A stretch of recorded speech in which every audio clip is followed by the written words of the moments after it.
Telugu PMC ప్రేక్షకులకు స్వాగతం. Hi friends, మీరు గనక ఇప్పుడే మా ఛానల్కు వచ్చినట్లయితే మా ఛానల్ని సబ్స్క్రైబ్ చేసుకోండి. సబ్స్క్రైబ్ చేయడంతో పాటు పక్కనే ఉన్న బెల్ ఐకాన్ని క్లిక్ చేయండి. జీ తెలుగులో ప్రసారమవుతున్న సూపర్ హిట్ సీరియల్ పడమటి సంధ్యారాగం. చక్కటి కుటుంబ కథ సీరియల్గా ఈ సీరియల్ బుల్లితెర అభిమానులను బాగా అలరిస్తుంది. ఈ సీరియల్లో హీరోలుగా శ్రీను క్యారెక్టర్లో పృథ్వీరాజ్, శౌర్య క్యారెక్టర్లో మనోజ్ నటిస్తుండగా హీరోయిన్స్గా ఆద్య క్యారెక్టర్లో ప్రీతి శర్మ, రామలక్ష్మి క్యారెక్టర్లో సౌందర్య రెడ్డి నటిస్తున్నారు.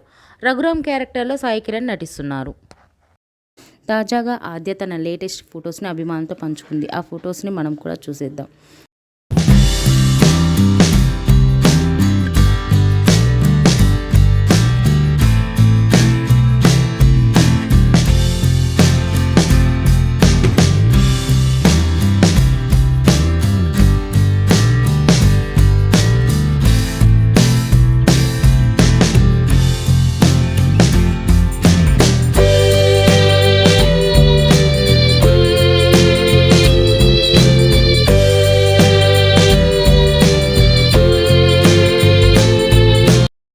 ఈ వీడియో మీకు నచ్చినట్లయితే లైక్ చేసి మరిన్ని టాలీవుడ్ లేటెస్ట్ అప్డేట్స్ మిస్ అవ్వకుండా చూడాలంటే తెలుగు పిఎంసి ఛానల్ను సబ్స్క్రైబ్ చేసుకొని పక్కనే ఉన్న బెల్ ఐకాన్ని క్లిక్ చేయండి.